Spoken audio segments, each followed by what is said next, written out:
on this episode of The Breakthrough Show. First up, we're meeting the horror nerd himself, Kyle Bridschge. We'll touch on topics like what's appealing about the horror genre, can you learn anything from horror movies, and more. Then we're getting to know the writer, producer, and director of the horror comedy Wait, Wait, Don't Kill Me, Adam Lippe. We'll be talking about how he made filmmaking his career and how he's breaking barriers in the horror genre. Then we'll be sitting down with Kyle to discuss Adam's film at the end. All this and more coming up on today's episode.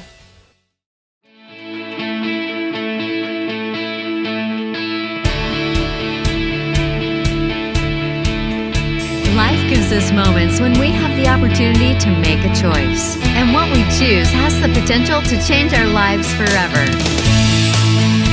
Join us now for another inspired episode of The Breakthrough. And now, please welcome the creator and host of the show, Jessica Dugas. Welcome back to another episode of The Breakthrough Show. It's the daytime talk show inspiring you to change the way you look at and live your life through inspirational stories and, of course, entertainment. And our entertainment today is going to be a super fun getting to know you segment with lots of hot topics. I'm your host, Jessica Dugas, and coming up later on in the show, we have a writer, producer, and director. Adam Lippe is here, and he wrote a film called Wait, Wait, Don't Kill Me, which is a horror comedy, as he calls it. And I'm super excited that my next guest and I are also going to dig into that film a little bit later in the show as well. But coming up first on the show, like I said, met him on TikTok platform, and I saw his name, which is about being the horror nerd, or known as the horror nerd. And I remember popping into his live and going, "You're never going to guess who I got to interview last season." And we had a whole moment of humor of him trying to guess who it was. And then we were talking about, of course, the amazing Dee Wallace that was here. But he is a family man. He has been interested in horror a long time, and does a lot of amazing things in the world as well. So please welcome to the show, Kyle Bridschge. Welcome, Kyle. Hello, thank you for having me. I'm so excited to have you. And you are ready to go with like the Halloween shirt and the Michael Myers. I mean, we're doing it. We are doing it. Yes, very much so. That's all about that. Yes. Well, I would love for you to start out as we do. Now, it may seem to people like, okay, is she really going to ask the first question of what's bringing you joy today? Yes, I still am. So what's bringing you joy today, Kyle? Wealth, life, healthiness. My kids. I told my kids that I'm gonna go on a talk show, and I'm gonna talk to a lady who talked to the mom from ET, and they were like, yeah, my 7-year-old's freaking out. So to show him, for him to have that joy is definitely amazing.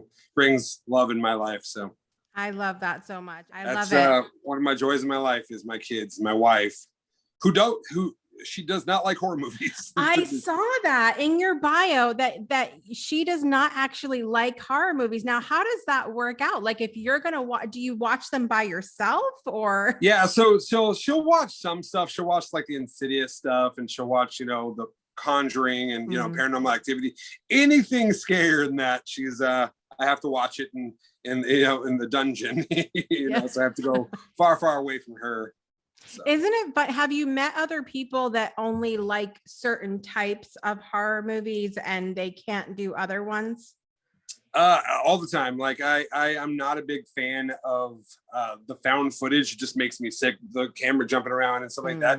So I posted on TikTok yesterday, I'm not a fan of the Blair Witch Project. And I got crucified. Like, people were like, how could you call yourself blah, blah, blah. It's just, there's certain things for certain people. And there's a lot of people that can't watch the slasher, things. People like the paranormal. So I have those conversations with people every day, classic monsters and stuff like that.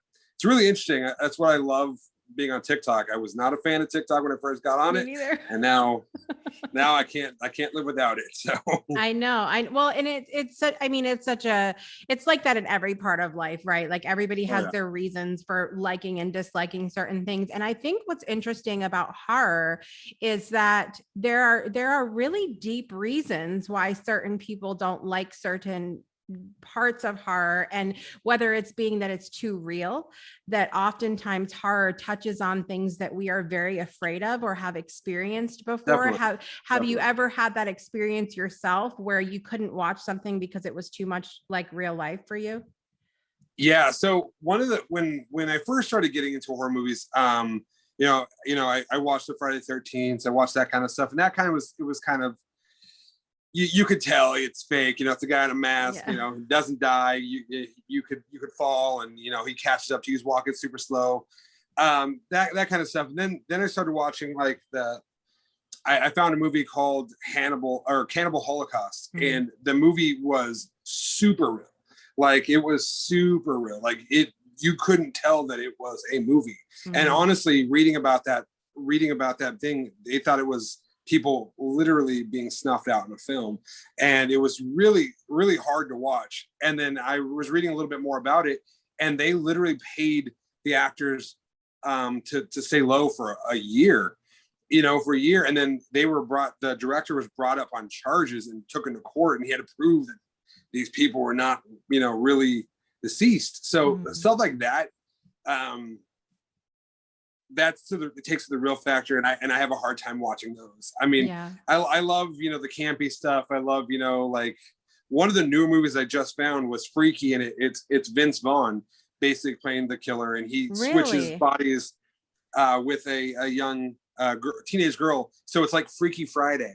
So the girl becomes the killer. Stuff like that, I love, because it's campy, it's funny, it's all these things. But when it gets real, I have a hard time also. So and I the really scary part is I got into a little bit of a rabbit hole the other day and started watching some different films that were based on true events, and those ones are really difficult to watch, especially in the horror genre ones, because you're like, I can't believe that humanity could be like this, that stuff actually happened, and it does. And it's it's difficult. There have been times where I've had to shut it off and be like, I can't go there. Yeah, it's definitely one of those things. You're just like, oh, if I'm gonna hate myself in the morning after watching this and not being able to sleep, is it really worth it?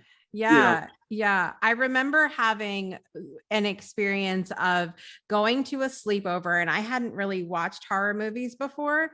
And I'd gone to a sleepover as a kid, and they had like their whole, like a den set up in the basement, and they're like, oh, you want to watch a movie? And I'm like, sure. And it was It by Stephen King. Yeah. And as a little bitty teenager, I was like, that was a difficult one for me at that age. And I know that Friday the 13th was was it Friday the 13th was one of your first ones that you had watched? Yeah, part two, like my dad would take me to a small video store in, a small town, and we would go, and they just had like the picture and then like a blank tape under it. So I would just like take it up there. They didn't really care what I was renting, as long as I was renting from a mom and pop. And I popped that thing in, and I was like, oh, okay, this is super violent. And this is, but I from that point, I liked being scared. And it was kind of like in a rush for me, like how far can I physically take it? But it just grew from there basically. Yeah. Do you have the same passion about other types of movies, or is it only the horror genre? So no, I definitely like other genres. Like I like, obviously, like I'm a big nerd altogether, so I love comic book stuff and stuff like that. So like the MCU stuff is really amazing. I'm a big historian. I love like war movies. I love those kind of movies. I love westerns. I love that kind of stuff. And I'm a huge fan of Kevin Smith. Anything he does, I love the dialogue. I love the way he brings stuff in, and I can still quote stuff from Kevin Smith, and like it's like I haven't watched it in 10 years. I can still quote it. He's absolutely amazing. I've seen him 3 times when he came out to Arizona. Nice. I just love him so much. Like, yeah. So yeah. Yeah. It's interesting because I think a lot of people, they like one particular type of film and that's what they gravitate towards. And it was funny because I had seen another interview with Dee Wallace where they asked her, they were like, why is like your entire list pretty much horror genre? And she was like, I if I had to do comedy, I would be bored to tears. Because she likes that, like you said, that excitement of, you know, the buildup of the story, and then you come down, and then sometimes you even build up again at the end right before it goes off. And so I'm always curious about that, if other people that like horror, if they like other genres as well, or if you tend to, you know, accidentally fall asleep more in the middle of other ones. Yeah, so I you know, I feel like comedy and horror have the same kind of beat. You're kind of going through it, kind of waiting for the payoff, and same with comedy and horror is the same kind of thing. So I do gravitate towards those movies. But yeah, I love historical stuff. I love me and my dad. Well, before I got married, me and my dad would get together, you know, on President's Day or, you know, Veterans Day, because he's a veteran. And we would watch Band of Brothers, or we'd watch Pacific, you know, we'd watch the whole 12-hour, you know, thing, or we'd watch, you know, Saving Private Ryan. I just have such a love for that stuff because my dad's a veteran. You know, so I've always had that ingrained in me, you know, war and, you know, the troops and stuff like that. And so this show really being all about breakthrough moments and things that, you know, what has life taught you and how are you using that to move forward? I've asked this before of other actors and things like that who have come on the show, who I've said, can you actually learn? Do you think you can learn anything from film? So I'm going to pose that question to you and then ask you if you've ever learned anything from these horror movies you've watched, other than don't run upstairs. That drives me nuts. Yeah, don't run upstairs. Don't trip. I mean, let's be honest. Yeah, I mean, I've learned a lot from film. You know, I learned a lot of things, learned how to, you know, kind of live life. Basically not the mistake you see. So I think that I think like slash movies are like a tale, you know, they're like, they're warning you, you know, don't do premarital sex, don't do these things or you're gonna die. So just kind of clean living, basically. I try to stay as you know, as clean as possible on that end, because I don't, you know, there's, you know, you could drinking and driving, you know, I've lost people to drinking and driving, and it's really like, you know, one of my best friends got hit and he died, you know, and I still to this day have a hard time driving, you know, past where he, you know, where, you know, it's just these kind of things. Like it's, you know, it's kind of like you're telling with these movies, you're kind of telling, you know, they're kind of, and what I also like about horror movies, and especially the slasher genre, they're very women empowering. You know, they don't call them final girls for nothing. They are very, very strong. So people are like, why do you watch these movies? They're degrading and all these stuff.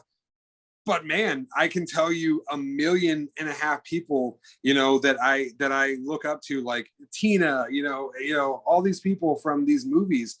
Let's see if I have her. Laurie Strode somewhere on my thing. You know, they're just empowering, and that's what I love.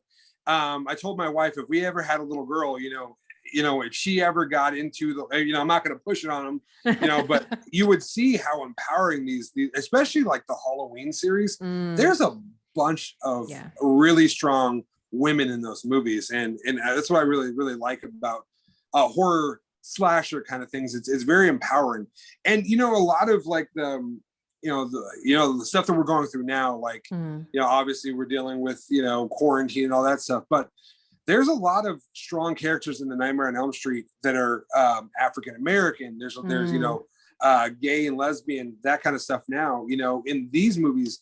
And you would never think, you know, looking back, like everybody's like, oh, they're slashers, they're cheesy and all this stuff, but there's a lot of empowering people in those movies. Yeah. So I like that. And we were talking about, you know, obviously Wait, Wait, Don't Kill Me has a lot of people that we're bringing together. Yeah. I feel like horror movies kind of do that also. Yeah. I love that. They're all empowering. I agree 100%. And I stand by what I've always said on this show. And that's that no matter what we're doing, even if it's watching a cheesy horror movie, you know, you have an opportunity to learn something. Does that mean that you have to make it into an educational experience and get your notebook out? No, but there's something that can be taken from everything if you choose to see it. So I don't believe that the things that we do for quote unquote entertainment purposes are a waste of time. I stand by 100%. That 100%. We need that. 100%. Kyle, it has been super fun getting to know you. We're going to talk to Adam, and then we're going to have you come back at the end of the show so we can talk about Adam's film, right? Right on. I'm excited. All right, guys, we're going to be back in just a minute for more of the Breakthrough Show.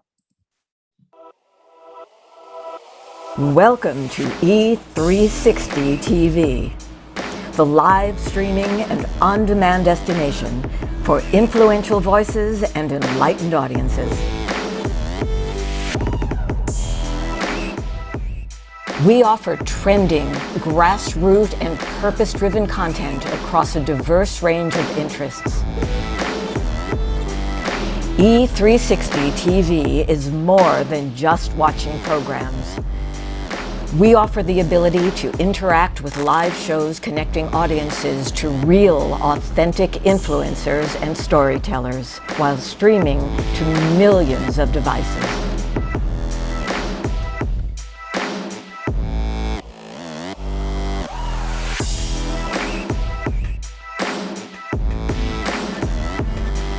Real experiences.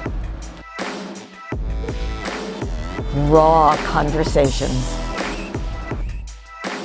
One destination for it all. E360 TV. Welcome back to the Breakthrough Show. You know, I love having folks on the show that are in the entertainment industry because it has always played such a big role in my life. When I think about breakthrough moments that I have had in my life, I've thought about a movie I've seen at the time or a song that touched me in some kind of way and helped me get through what I was going through.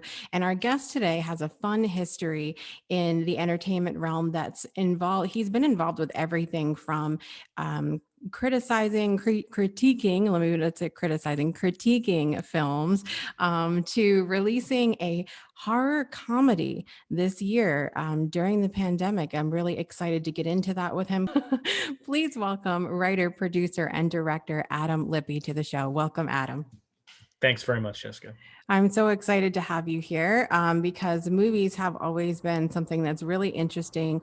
In my life, I've been very interested. I remember in middle school, I was in like the gifted program and you could take like extra classes and stuff. And they did one about camera angles. And we studied one of the Hitchcock films. And that was always really interesting to me. It never was the way that I went, but I'm really excited to get the opportunity to talk movies and lots of other things with you that you've been through in your life today. So I'm always interested when we have entertainers of whatever sort on the show or creatives even on the show. If you knew you were going to do that when you were younger, were you like, you know, 5 years old sitting at the dinner table going, I'm going to be a writer and a producer and all of that when I grow up? No, it started when I was 15. There was a review in the school paper written by one of the teachers in the high school paper. And he was reviewing a movie by Robert Altman called Shortcuts, which is an adaptation of a Raymond Carver series of short stories. And that is a movie that could not be less interesting to 15-year-olds, let alone the fact that the review was written by a teacher. Why is a teacher, you know, if the whole idea is that the paper is to, you know, it's sort of like, you know, pretend university journalism, the school paper, right? Yeah. Then why is the teacher writing the review and why are they writing about this movie that is, I don't know if you've ever seen Shortcuts. it is aimed at adults. It's about, adultery. It's about earthquakes.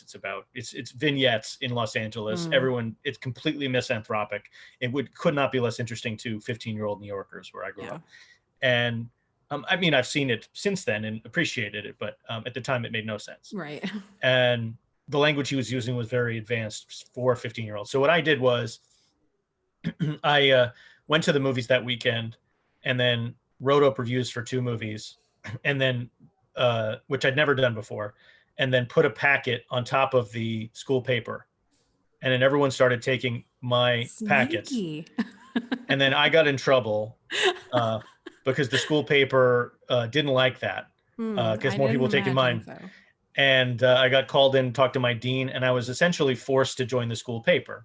And so I wrote reviews there for a couple of years, and they kept trying to promote me, and I kept saying no. They wanted me to write about other things, and I just had absolutely no interest. And by my senior year, they had promoted me to arts editor. But again, I'd still only ever wrote reviews of movies, so it didn't change anything. And then mid-senior year, I got fired because I refused to write anything else. In the meantime, I had made a short film in a class, 35-minute short with my friends in the class, and then which was sort of kind of a dark comedy about that the old canard about whether if your roommate commits suicide, you automatically get a 4.0 for the semester, which is not true, but that was the rumor at the time, and this was 1994. And we made a movie about that, a dark comedy about, what if that were true? Although we're high school kids playing college students, it's usually the other way around. It's usually like, 30-year-olds playing high school students. So here are 16-year-olds playing, 19-year-olds. I mean, it sounds like it was a lot of strictly like entertainment value for yourself as well. Like not just that you were wanting to be creative or wanting to talk about different films, that was it like would you call it like a passion that you had, or was it just like, hey, this is kind of fun? It's a passion, and I became a much better writer over time, but I also have a very antagonistic nature. So my sense is to always push back at whatever anybody is dictating and question whatever it is. And so often the jokes that I might come up with, whether in fiction or whatever, or the way that I wrote reviews over time, became a way to dissect what I was looking at, not just from the, critical perspective, but even dissecting movie reviews in and of itself. So I'm interested in the process and also interested in pushing back at whatever the norms are and whatever we accept as the thing that we're all supposed to do. I always question why that is and how that came about. I love that. It seems to be anything with the arts. It seems to be a really wonderful way to express yourself when you maybe you're not a big talker. Maybe you don't express yourself in other ways. Do you find that you express yourself through your writing and anything else that you're doing creatively? Somewhat. I am a big talker though. So it isn't, and basically over time, what's happened is I've calmed down over time as I got older. And so all of the anarchic and antagonistic thoughts I have, they're still there. They still occur to me. I just don't say them. I go through this process. I don't know if you've ever seen The Terminator. Okay. So there's a moment where there's he's like removing his eye, the Terminator with Schwarzenegger, because he's gotten shot up, and there's a whole thing. And then there's a moment he's in a hotel room, like in like a really cheap motel. And this guy, the cleaning guy, says like, hey buddy, you got a dead cat in there? And then he goes through the different options about what he's going to say, and then he hurls a profanity at him to make him go away. But there's 4 options, and my brain works the same way, which is A, B, C, or D. And A is, what's the worst thing I could say right now, but I think is funny? And then B, like, it's just like, what is the least offensive? And then D is usually what I choose. But that's always what occurs to me, is like the first 4 things will occur anytime any question or interaction is like, hey, what's the worst thing I could say in this thing? Oh, it would be that one. When I was younger, I would just say A. But but I guess I get older, maybe I'll have like a G and H, and I'll get down to H. And then by the time I'm in my 70s, if I get that far, there'll be a W and it'll be the most banal thing you could ever imagine. And then It's I'll just so start funny. just talking cliches because that's all that's left. It's so funny though, because I think that I process things like that in my head when I need to say something, and I go through all of these different options and then I kind of choose. And I've never heard anybody describe it like that before. So it's like it's nice to not feel alone in that, like that I go through this whole thing in my head of which one would you like to choose today, Jessica? Well, but it depends on how quickly, like my reaction is instantaneous that there's 4 things and they're all worst to best. The worst one is always the funniest one to me, because I generally, what happens is, I have, when I was younger, it was like, I don't really care what the audience is. The audience is me. And then it's that, what's funny is that the way that my first film, Wait, Don't Kill Me, which is which I guess we'll talk more about later, but it is made in a way in which the audience is just me. That because I was a film critic, I can dish it out, but I can also take it. Like, so if somebody dislikes something, I don't really care. I'm genuinely disinterested, unless, because I can be objective about it. Oh, this isn't working, blah. If I ask for input, then I want input. I do not like my behind kissed. Like, that's not interesting to me. Yeah. I want constructive criticism because I want to improve it. I tested the movie with people that I wanted to see it, and they would tell me, okay, well, this is, and then that would, those conversations would say, all right, this isn't working, or this doesn't make sense. So let's work on fixing this. If I can, either editing out a scene or adding more information, or having one of the actors record some more dialogue, like over the shoulder, so you can't see that their lips aren't there, aren't moving, just to make something clear, or add some sound effects because this bit of detail is missing, whatever the thing. So I am curious, in the right constraints about what people think, but I think it's important that you're the audience that you should be most willing to impress is yourself, because otherwise you're wasting your time if you're just trying to appease other people, unless you're being contracted to do it, in which case, all right, you have to please a specific thing. But because my film was primarily self-financed and other projects I have, I wouldn't say no to someone giving me the money to do it, but at the same time, it would be like, okay, but I'd still like to do it in this way, within the financial constraints, within the talent constraints, within all the normal constraints. I'll hire the best I can hire to help me accomplish it, because I'm no expert in tons and tons of things, and you learn all sorts of new stuff when you make a movie. But that doesn't mean that, giving up control is necessarily worth it, because then what did you waste, years and years of your life doing if you just gave up control and then it's just a mishmash of nothing at the end, and then you're not even satisfied. Right. Can we just go back to the part where you said that you just don't care what other people think? Would you just do me a favor and bottle that for me and give it over, and I'll put it in my morning coffee? Because this is something that I have asked a lot of other creatives that have been on the show, that I think it can be difficult for us to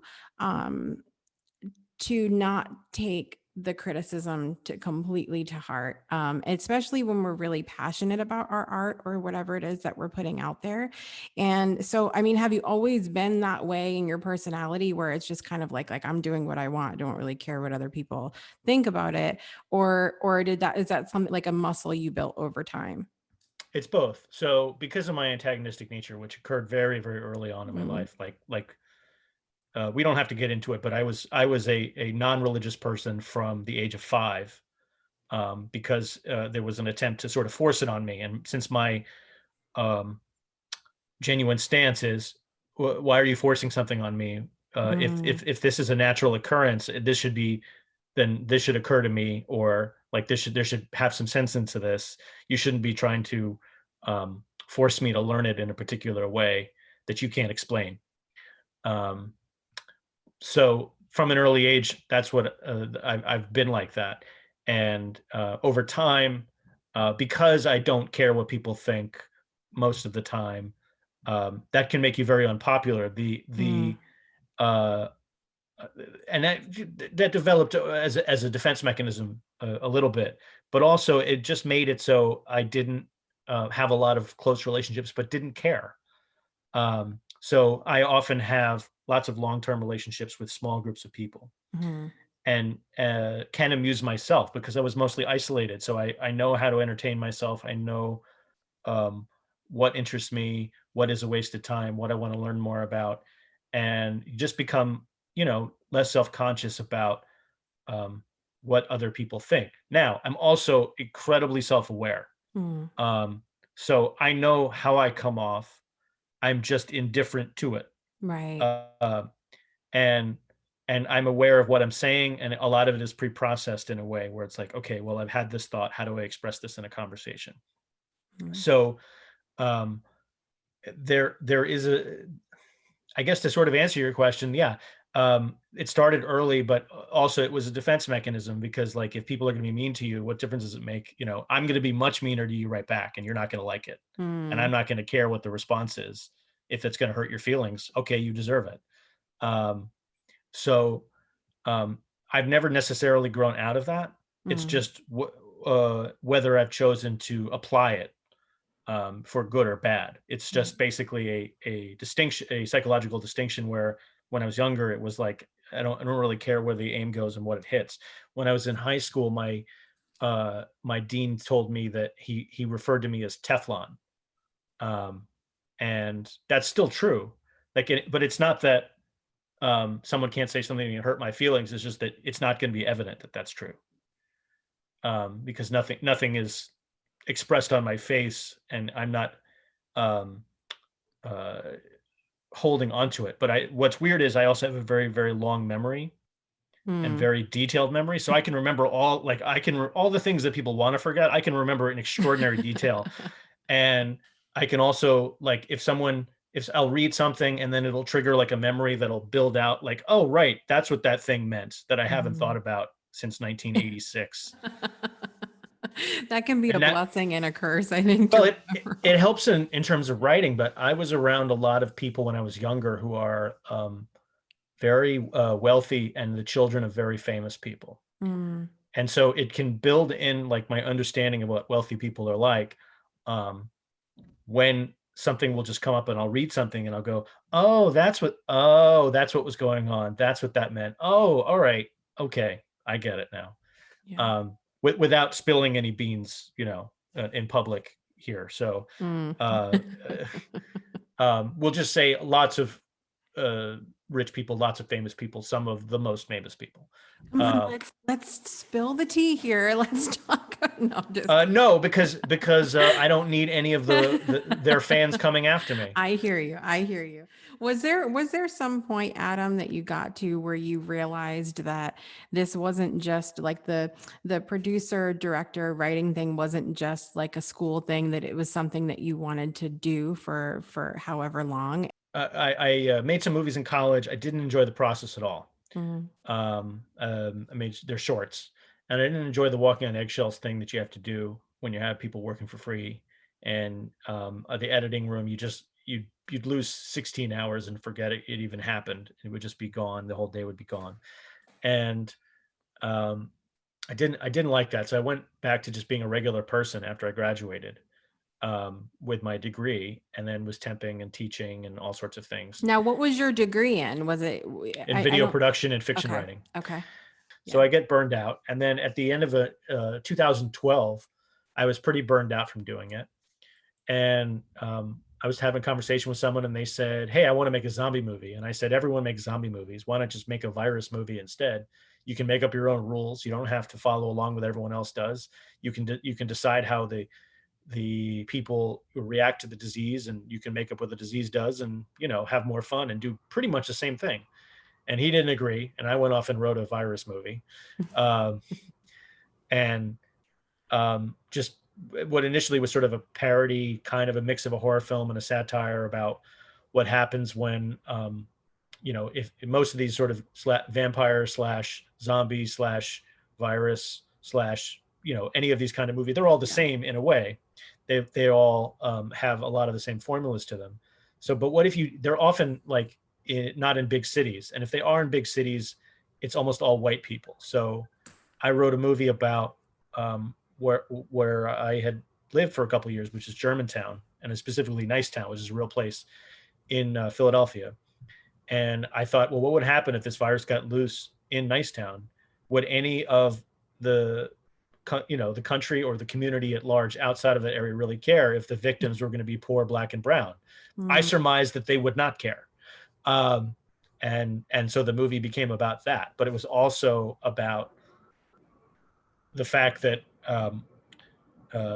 that there would be all this carnage, but it would just be like an additional terrible thing that's happening to these people who already have tough lives. Right. So it wasn't like it was the worst thing that was happening to them that day, but it wasn't the worst thing that was like, oh, this too kind of thing, as opposed to in most of these movies, this is the only terrible thing it's like that's the worst thing. Yeah. Yes. Like there's nothing else going on in the world.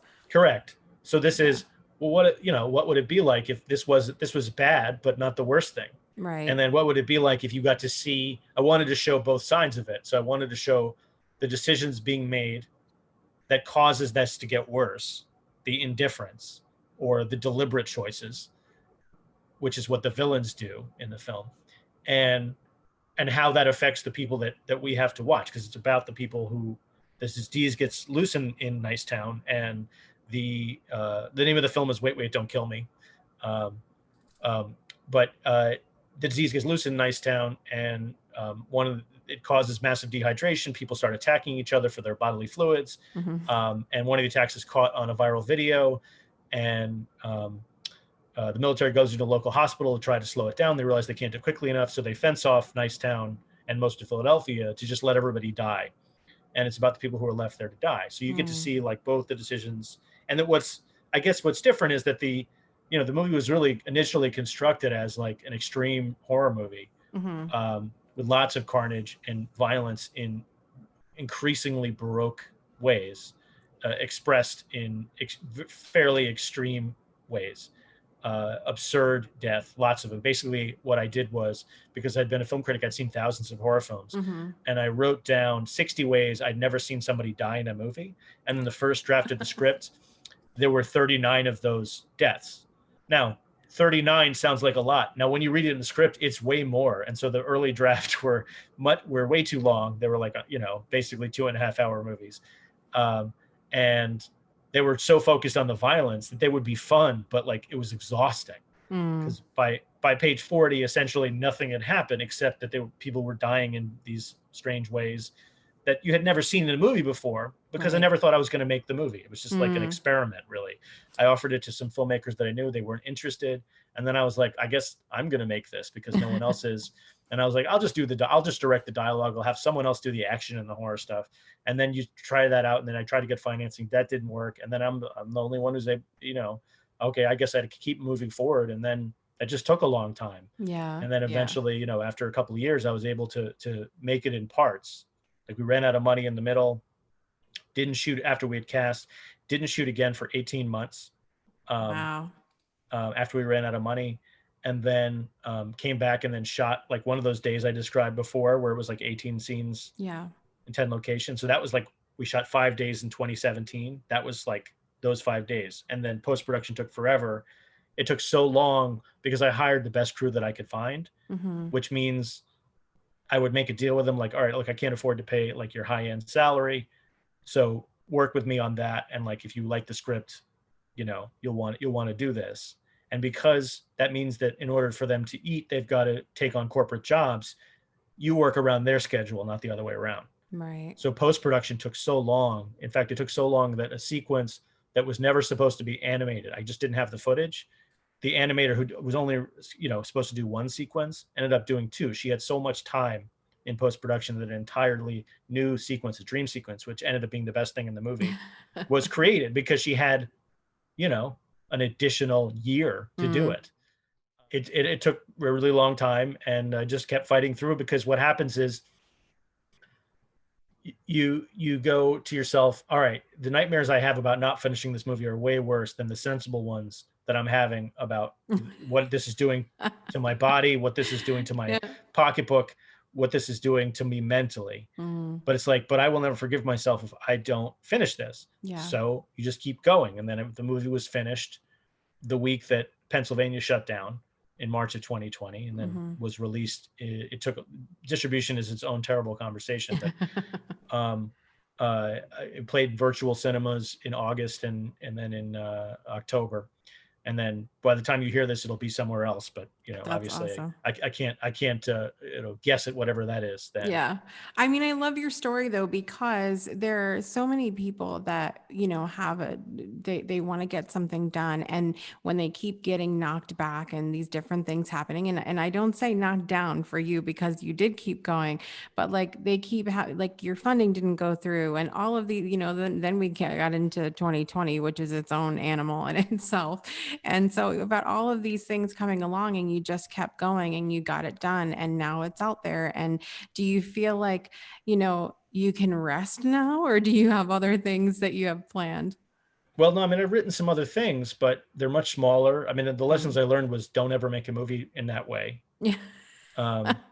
Because making a movie is it's nightmarish, because the creative element is a very, very small percentage. The rest of it is logistics. And Interesting.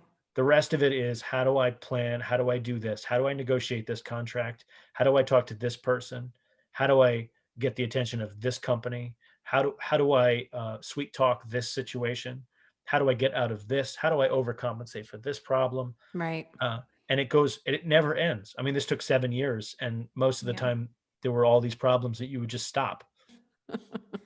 Well, I've loved hearing all of your story. And I think, as much as we talked about beforehand, how, we may not get into something inspirational or spiritual in whatever kind of way, I think it very much was so. And I very firmly believe that even through movies like Wait, Don't Kill Me, there are lessons and there are things that we can take home and apply to our own lives. And hopefully not literally in some of these movies, but we have the opportunity to do that anyway.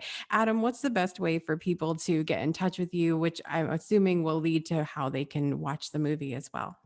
Well, so where the movie will be playing is on waitwaitdon'tkillme.com, where you can find, articles about the film. You can find the trailer. You can find, 30-second spots, that just kind of condense the feeling of the movie within the 30 seconds. 6 of them are there right now. There might end up being a couple more.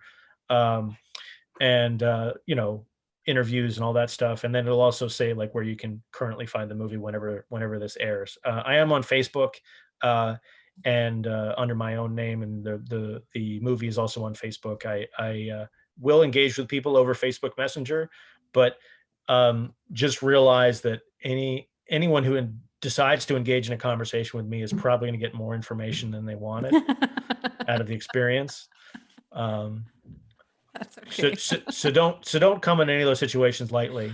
Yeah. Because I'm, I have a filter, but I don't think, oh, okay, I've got to be, demure, because that's just not how it works with me.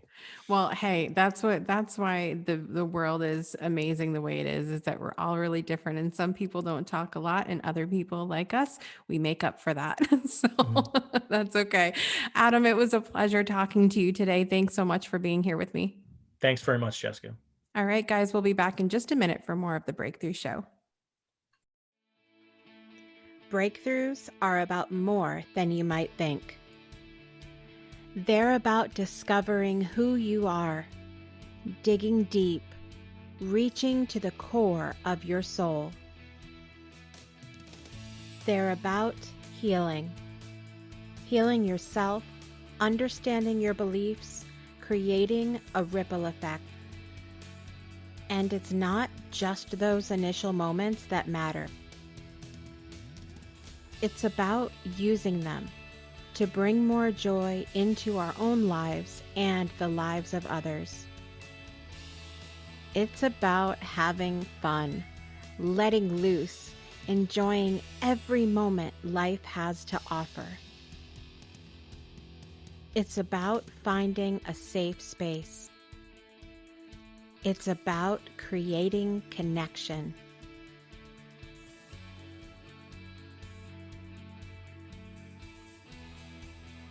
Join us each and every month for exclusive programming. where we invite you to go beyond the breakthrough. So we ask you, are you ready? We'll see you online at thebreakthroughshow.com.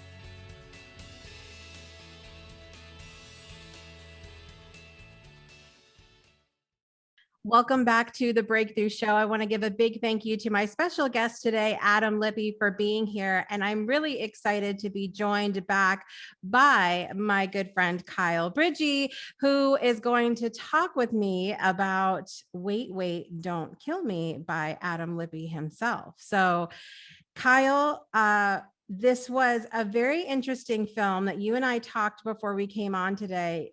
Felt a little close to home at times. Tell us overall what you thought about the film. So I loved the way the film was shot. I was a little confused at the very beginning and it came full circle. I love the relationships with the people in this apartment building and how at the very heart of it, they come together. I love the conversations. I feel like a lot of the conversations were not forced. I feel like this movie had a really good dialogue, and it's after my own heart is the gore. I love the special effects, the practical effects in this movie. This movie was super duper practical, and I loved every second of it. It was really good.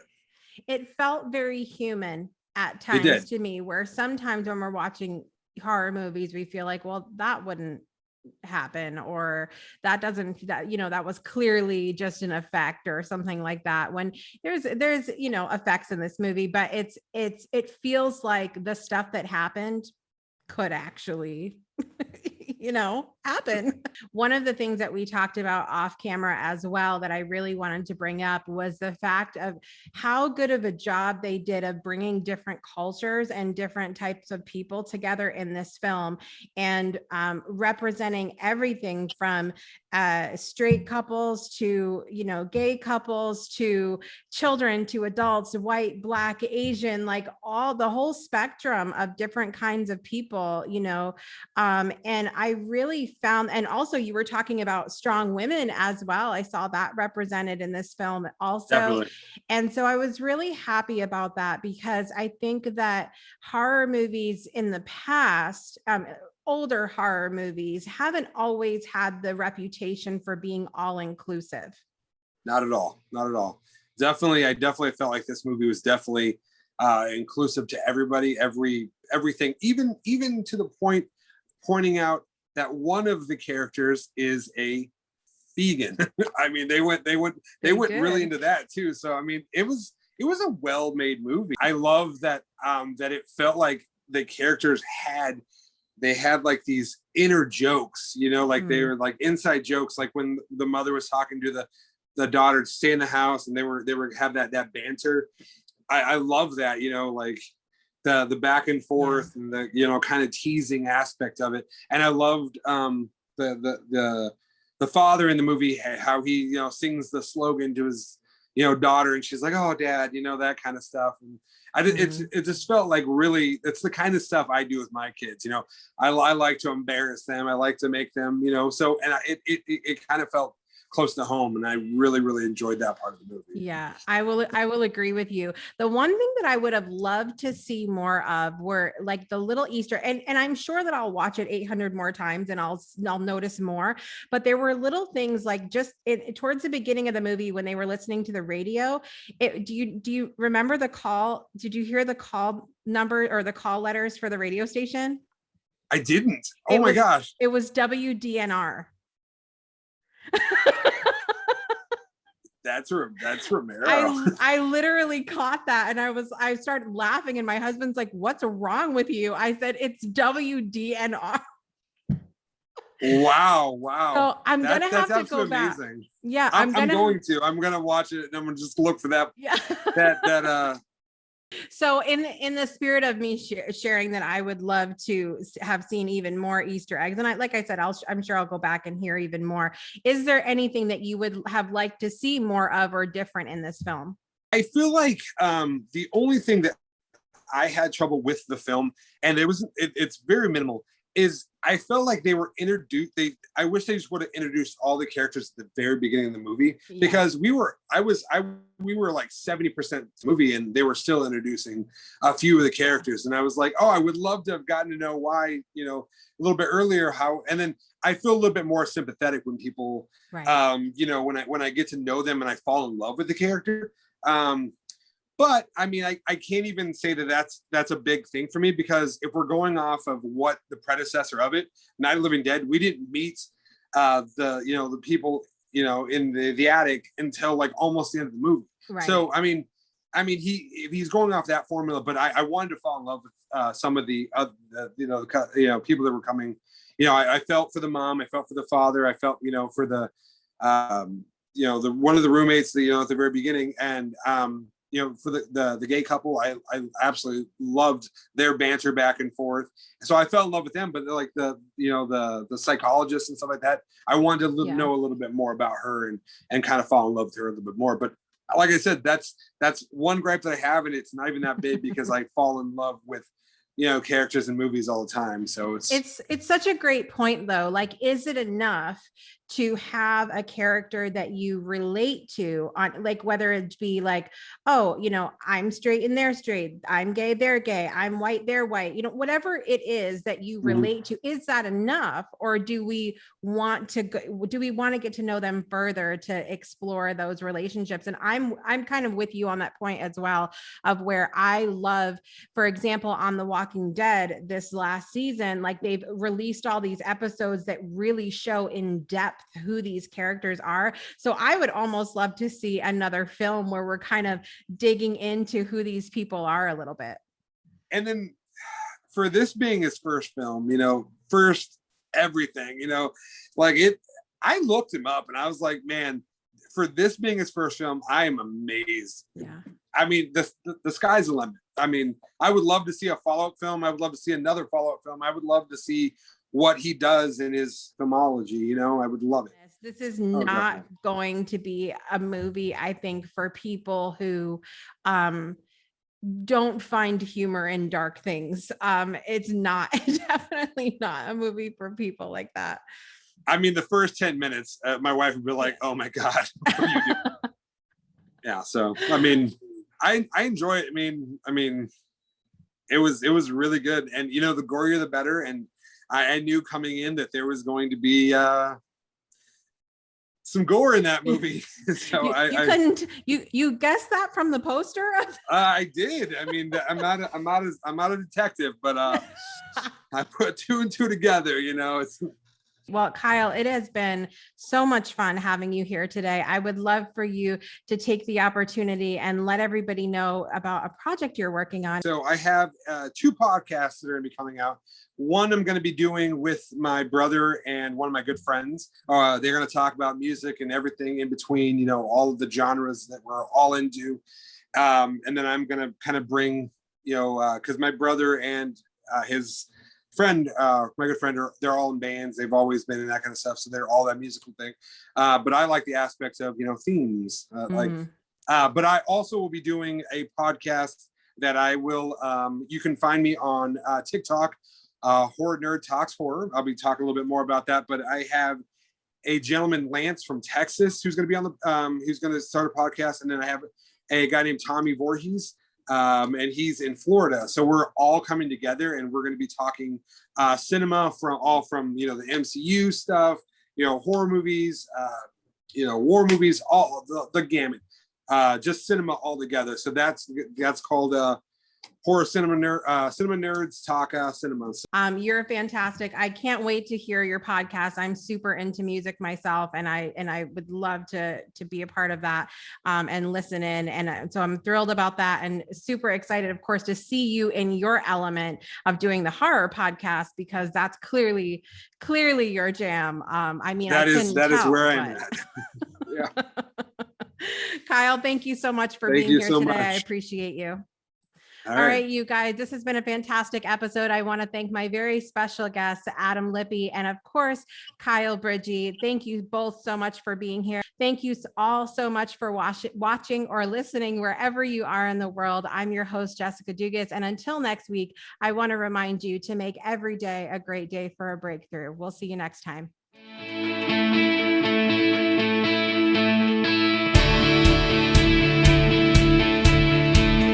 Thanks for tuning in to another episode of The Breakthrough. Please visit our website at www.thebreakthroughshow.com and be sure to join our After the Breakthrough community powered by Patreon. We look forward to seeing you next week, same time,